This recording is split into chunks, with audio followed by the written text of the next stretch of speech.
Halo guys, kembali lagi dengan gue Kuro guys. Kali ini mari kita lanjutin rangkuman novel Mougakui no Futegosa part 35. Jadi yang belum nonton para sebelumnya, gue saranin kalian nonton dulu biar lebih enak memahami alur ceritanya. Oke, langsung aja kita masuk ke konten.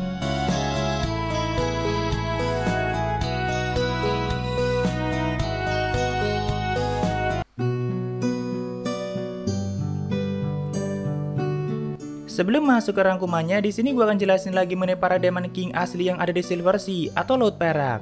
Karena ada yang kurang tepat mengenai penjelasan gue sebelumnya. Ya, soalnya sering kali gue bacanya dari raw web novelnya, jadi kadang kurang tepat dalam memahami ceritanya. Apalagi informasi mengenai Demon King Laut Perak masih sangat minim. Walaupun perlahan semakin kesini mulai ditunjukkan lebih jauh mengenai mereka. Dulu kan gue mengira kalau Zinnia Silverheld adalah Demon King ke-6, tapi ternyata bukan seperti itu. Zinnia Silverheld adalah Raja Iblis Agung itu sendiri, tapi dia ingin mempunyai kandidat untuk meneruskan gelarnya. Nah, ke-6 kandidat Demon King yang akan meneruskan gelarnya yaitu pertama Demon King Amuro, 2 Mutoh, 3 Estonia, lalu ke-4 sampai ke-6 masih belum ditunjukkan. Jadi bisa dibilang kalau Demon King paling agung dan satu-satunya di Laut Perak saat ini adalah Zinnia Silverheld itu sendiri, dan mungkin kekuatannya jauh melebihi ke-6 Demon King yang menjadi kandidatnya.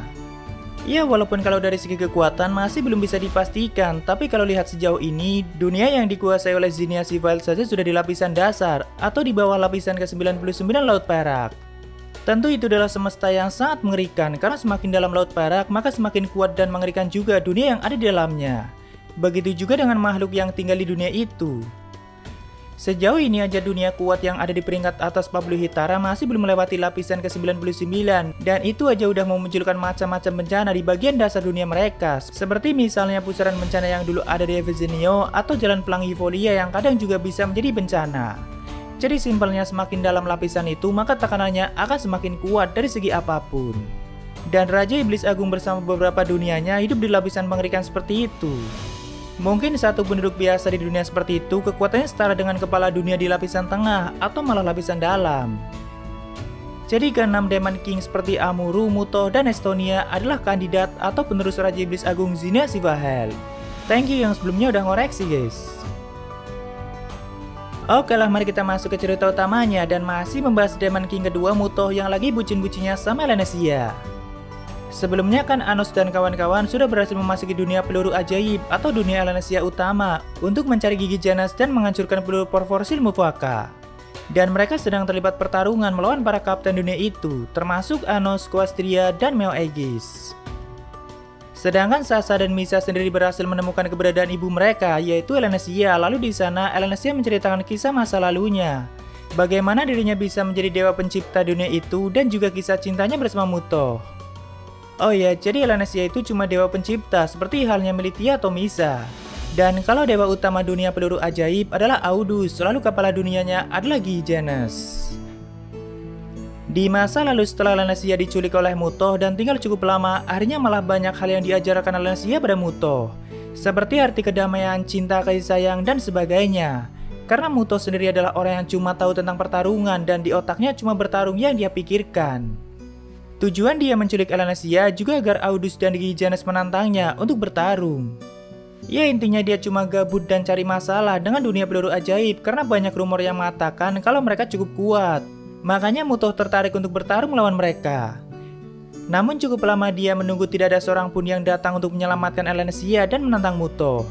Cuma ada satu orang yang sempat datang ke hutan itu, yaitu Dolphin, salah satu orang kuat dari dunia dalam. Dan saat itu dia menantang Mutoh untuk bertarung karena di masa lalu Dolphin pernah dikalahkan oleh Mutoh. Jadi setelah merasa lebih kuat, Dolphin menantang Mutoh kembali. Walaupun dia tidak ada hubungannya dengan penyelamatan Elanesia. Namun sayangnya Mutoh cuma butuh 2 detik untuk mengalahkan Dolphin karena jika Mutoh serius bertarung maka dia sama sekali bukan tandingannya. Bukannya Dolphin lemah, tapi Mutohnya yang terlalu kuat. Setelah cukup lama tidak ada orang yang menyelamatkan Elanesia, Mutoh mulai bosan dan kerjanya cuma tidur di hutan itu.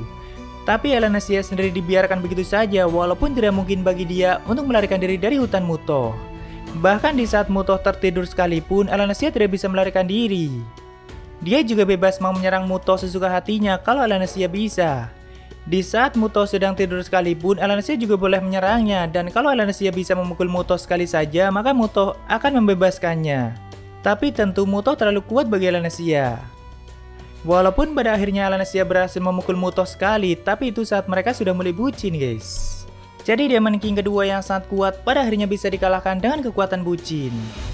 Dengan itu Mutoh juga akan menepati janjinya, yaitu mengembalikan Elanasia pada dunia peluru ajaib. Tapi selama itu waktu yang mereka habiskan juga tidaklah sebentar dan mereka berdua mulai memahami satu sama lain. Mutoh yang tadinya cuma tahu pertarungan mulai belajar cinta dan kasih sayang. Sifat Elanasia sendiri itu sangat keras kepala guys, jadi apapun yang dikatakan Mutoh dan tidak sesuai dengan pendapatnya maka dia akan menentangnya, tanpa rasa takut sedikit pun. Makanya Mutoh mulai tertarik dengannya. Karena hutan Mutoh dipenuhi oleh kegelapan, jadi seringkali Elanasia memunculkan bulan penciptaan, dan lama-kelamaan Mutoh mulai menyukai keindahan dari bulan penciptaan Elanasia. Apalagi sebelumnya kan dia tidak mengenal hal-hal indah seperti itu, jadi itu seperti sesuatu yang baru bagi Mutoh. Makanya semakin lama dia semakin mengagumi semua keindahan dari Elanasia dan Mutoh berniat menjaganya sampai kapanpun. Lalu saat sudah bucin satu sama lain, mereka seringkali duduk sambil memandangi bulan Elanasia, dan di tengah momen itu mereka juga melakukan ciuman mesra dan mungkin itu pertama kalinya bagi Mutoh. Walaupun terkadang dia masih salah mengartikan cinta sebagai pertarungan. Sehingga cerita akhirnya sudah waktunya Mutoh menepati janjinya dan melepaskan Elanasia, tapi Elanasia sendiri mulai merasa cemas. Karena kembali ke dunia peluru ajaib juga sama saja dia akan menjadi sandera bagi Dewa Audus dan Gigi Genas, dan akan terus-terusan dipaksa untuk menciptakan gelembung sampai akar dan kekuatan Elanasia habis, lalu dibuang dan diganti dengan Dewa Pencipta selanjutnya. Dunia peluru ajaib terus melakukan siklus seperti itu. Namun jika Elanasia melepas tanggung jawabnya sebagai Dewa Pencipta, maka Audus akan menggunakan gelembung dari dunia lapisan dangkal sebagai peluru dan sumber kekuatan mereka. Dan itu akan menyebabkan banyak nyawa yang tidak bersalah mengalami kematian. Tentu Elanasia lebih memilih berkorban daripada mengorbankan orang lain. Apalagi ya sebenarnya penduduk dunia peluru ajaib juga masih banyak orang yang baik dan tidak bersalah. Hanya saja cara Audus dan Gigi Genas dalam melindungi dunia itu dan bertahan dari dunia kuat lainnya cukup menyimpang. Cuma bagi mereka itu adalah cara yang benar. Sebenarnya waktu itu Mutoh beberapa kali menawarkan pada Elanasia apakah dia ingin bebas penuhnya. Jika Elanasia mau, maka Mutoh akan menghancurkan seluruh dunia peluru ajaib beserta Audus dan Gigi Genas agar Elanasia bisa bebas penuhnya. Tentu seorang Mutoh sanggup melakukan itu. Namun Elanasia tidak menginginkan kehancuran seperti itu. Dirinya akan tetap menjadi Dewa Pencipta dan bertahan sambil menemukan cara untuk membuat dunia peluru ajaib lebih baik. Karena mau bagaimanapun saat ini dunia peluru ajaib adalah dunianya. Lalu karena tetap keras kepala, akhirnya Mutoh menanamkan pisau kecilnya pada akar Elanasia dan itu sebenarnya adalah setengah akar Mutoh sendiri yang dia jadikan senjata. Dengan setengah akar Mutoh, maka Elanasia bisa menciptakan gelembung dunia yang tidak terbatas. Jadi mau sampai kapanpun dia tidak akan kehabisan akar ataupun lenyap. Bahkan jika nanti Elanasia sanggup memanfaatkan kekuatan itu, dia akan bisa dengan mudah melenyapkan Audus ataupun Gigi Genas. Padahal itu cuma setengah akarnya, tapi memang kekuatan Mutoh sangatlah besar. Namun di sisi lain Mutoh sendiri akan kehilangan kekuatannya. Pada umumnya jika suatu makhluk kehilangan setengah sumber atau akarnya, dia akan mati dan tidak mungkin bertahan. Tapi Mutoh masih bisa bertahan walaupun dia harus kehilangan kekuatan besarnya. Tentu waktu itu Elanasia mau menolak dan bertanya kenapa Mutoh sampai melakukan sejauh itu. Ya jelas karena Elanasia sudah membuatnya bucin dan juga untuk pertama kalinya Mutoh mempunyai keinginan untuk melindungi sesuatu yang berharga baginya, yaitu Elanasia. Jadi mau tidak mau Elanasia harus menerima itu, tapi dia bertanya bagaimana cara Mutoh untuk bertahan hidup ke depannya. Dan juga bagaimana jika nanti Audus dan Gigi Genas menemukan Mutoh dan menyerangnya. Mutoh menjawab dirinya hanya perlu melarikan diri dan bodohnya waktu itu Elanasia percaya kalau seorang Mutoh akan melarikan diri. Lalu untuk bertahan hidup hanya dengan setengah akar, maka setiap 100 tahun Mutoh akan melakukan pemulihan. Gua nggak terlalu paham dengan perkataan Mutoh yang itu guys. Tapi dia mengibaratkan seperti menyelam selama 100 tahun, maka dia hanya butuh 1 hari untuk mengambil nafas. Akhirnya Elanasia berjanji akan menjaga setengah akar Mutoh dengan baik dan mengubah dunia peluru ajaib menjadi lebih baik. Jadi jika nanti saat Mutoh kembali atau 100 tahun kemudian, dia akan melihat dunia peluru ajaib yang sudah berubah. Tapi kapanpun Mutoh mau atau membutuhkan setengah akarnya, maka dia bisa mengambilnya. Dan Mutoh juga harus berjanji akan kembali menemui Elanasia di kemudian hari. Mau seberapa lama pun itu, Elanasia akan menunggunya. Disinilah akhirnya mereka berpisah dan saling membuat janji satu sama lain. Setelah itu Elanasia kembali menjalankan tugasnya sebagai Dewa Pencipta dan terus menciptakan gelembung dunia untuk digunakan sebagai sumber kekuatan dunia peluru ajaib.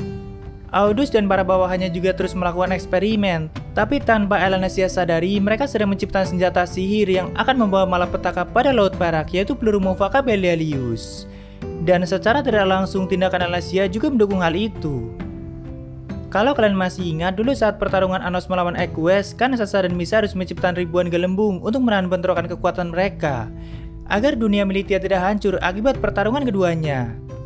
Tapi itu cuma gelembung dunia biasa guys, sedangkan gelembung dunia yang diciptakan oleh Elanasia itu mengandung sumber ataupun akar, jadi kekuatan di dalamnya jauh lebih besar. Sehingga cerita setelah 100 tahun berlalu, setiap hari Elanasia menunggu kedatangan Mutoh. Dia selalu datang ke hutan tempat dulu dia tinggal bersamanya. Sambil mengeluarkan bulan penciptaan, Elanasia duduk di tempat itu dan terus menunggunya. Tapi Mutoh tidak pernah datang kembali, sampai akhirnya Audus juga datang ke tempat itu dan mengatakan pada Elanasia kalau pria yang ditunggunya tidak akan pernah datang. Karena Audus dan semua tentara Abyss General telah membunuhnya.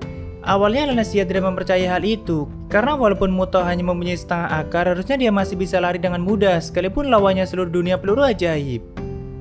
Tapi Audus bilang, kau pikir Demon King kedua Mutoh mau melarikan diri dari pertarungan? Barulah Elanasia menyadari dirinya sangat bodoh karena percaya kalau seorang Mutoh akan melarikan diri. Tentu saja hal itu tidak mungkin. Mau seberapa lemahnya dia, seorang Mutoh tidak mungkin lari dari pertarungan. Audus bilang Mutoh adalah lawan terbaik yang pernah dihadapi oleh dunia peluru ajaib selama ini. Dan mungkin dia juga berhasil mendapatkan setengahnya lagi dari akar Mutoh. Ya itu cukup licik sih, tapi semuanya sudah terjadi dan Elanasia hanya bisa menyesalinya. Saat itu Elanasia merasakan penyesalan dan kesedihan yang sangat dalam. Dia hanya bisa menangis di bawah bulan penciptaannya. Ya itulah kisah masa lalu Elanasia dan pria yang sangat dia cintai, Demon King kedua Mutoh. Walaupun gue masih belum yakin apakah Mutoh benar-benar sudah mati, kita tunggu aja ke depannya. Lalu kita kembali ke masa ini guys. Setelah Sasa dan Misa mendengar cerita bucin ibunya, mereka juga merasakan perasaan sedih dan penyesalan yang dirasakan oleh ibu mereka. Walaupun mau mengatakan apapun tidak akan membuat Elanasia lebih baik, dia hanya ingin mendengar suara Mutoh. Tak lama kemudian mata Elanasia memancarkan kekuatan yang begitu kuat, dan dia bertekad akan mengalahkan dewa utama Audus untuk membalas perbuatannya pada Mutoh. Tapi kenapa baru sekarang? Tentu Sasa dan Misa juga mengatakan akan membantu ibunya. Tapi Elanasia sendiri tidak mau dibantu dan dia akan melawan Audus 1 lawan 1. Karena di dunia peluru ajaib, ada satu aturan jika menantang dewa utama dan berhasil mengalahkannya, maka dia akan menjadi dewa utama berikutnya atau menggantikan dewa utama sebelumnya. Dan peraturan itu tidak mungkin dilanggar. Jadi sudah pasti dewa utama Audus akan menerima tantangan Elanasia. Seperti itulah tatanan yang berlaku di dunia peluru ajaib. Semua orang dan semua dewa di dalamnya selalu mengikuti aturan yang berlaku. Jadi peranan apapun bisa diganti dengan yang baru selama itu untuk kepentingan dunia itu sendiri. Mau itu dewa pencipta ataupun dewa utama selalu bisa diganti dengan yang baru asalkan mengikuti aturan yang berlaku. Jika Elanasia berhasil mengalahkan Audus dan menjadi dewa utama, maka dirinya akan mengganti kepala dunia Gigi Genas dan juga mencari dewa pencipta berikutnya. Intinya dia akan melakukan perubahan yang sangat besar dan membuat dunia itu menjadi lebih baik. Namun ada satu masalah lain, yaitu peluru Mufaka Belialius. Walaupun Gigi Genas dan Audus dilenyapkan, senjata mengerikan itu akan tetap ada selama sumbernya masih belum dihancurkan. Dan itu sudah seperti mengakar atau menyatu dengan dunia peluru ajaib. Siapapun bisa menggunakannya untuk merusak dunia yang lain. Jadi Elanasia meminta Sasa dan Misa untuk melakukan sesuatu pada sumber Belialius yang terletak di bagian paling dasar markas utama Abyss General. Tepatnya di bagian paling dasar kawah yang sebelumnya mereka masuki. Di bagian paling dasar ada kawah berwarna biru yang menjadi sumber kekuatan peluru Mufaka atau Belialius, dan itu harus dihancurkan. Pastinya Gigi Genas juga berada di sana untuk menjaganya. Setelah mendengar itu, Misa langsung menyampaikan pesan itu pada Anos dan semuanya, agar Anos segera menuju ke bagian paling dasar dan menghancurkan sumber itu. Sasa dan Misa juga segera menyusulnya, sedangkan Elanasia pergi untuk menantang dewa utama Audus. Oh iya, sebelum berpisah, Elanasia bilang kalau Guy Ambret ada di pihaknya, dan sebenarnya dia secara pribadi bekerja untuk Elanasia, jadi jika bertemu dengannya, jangan ragu untuk meminta bantuannya. Lalu kita menuju ke tempat lain guys. Waktu itu Anos dan Quastria masih terus menghancurkan Abyss General satu persatu sambil terus menuju ke bagian terbawah. Api Gilground Angdroa juga terus berkobar dan membakar semuanya, karena Anos dan Quastria sama-sama bisa menggunakannya. Ya bagi mereka berdua musuh kuat seperti itu sama sekali bukan masalah. Beberapa kapten abis general juga sudah mereka kalahkan. Malahan mereka berdua sangat menikmati pertarungan itu. Tidak butuh waktu lama, Anos sampai di bagian paling dasar yang dijaga oleh Guy Genes. Tapi tanpa melepas topengnya, Genes langsung mengenali kalau itu adalah Anos Voldigoth. Di sini Anos bilang, apakah penting harus melenyapkan dunia yang tidak bersalah menggunakan peluru Mufaka? Lalu Genes menjawab semua itu dilakukan untuk mendisiplinkan Laut Perak. Dan untuk menghentikan pusaran, dunia lukisan harus dikorbankan. Entah apa yang dimaksud oleh Guy Genes, tapi satu hal yang pasti kalau pusaran bencana yang bisa melahap semuanya masih ada dan masih menjadi ancaman. Tanpa basa-basi mereka berdua pun langsung melakukan pertarungan dan menyerang satu sama lain. Tapi kita lanjutkan di part selanjutnya guys. Karena masih ada satu part lagi sampai chapter terbarunya. Walaupun ya kita belum bisa melihat full pertarungan Anos melawan Guy Genes. Oh iya, ada sabar ya dari Raizu Voldigoth. Tetap semangat bang, dah itu aja. Salam Voldigoth. Iya makasih banget dan semangat juga buat kalian. Karena mungkin gak nonton konten Kumoko jadi gue bacain di sini. Tapi thank you banget buat kalian semua. Ya mungkin segitu aja untuk pembahasan kali ini. Jika ada kesalahan gue minta maaf atau kalian bisa koreksi aja di bawah. Like jika kalian suka dengan video ini dan dislike jika tidak suka tidak apa-apa. Thank you udah mampir, sampai ketemu di video selanjutnya. Salam guru guys.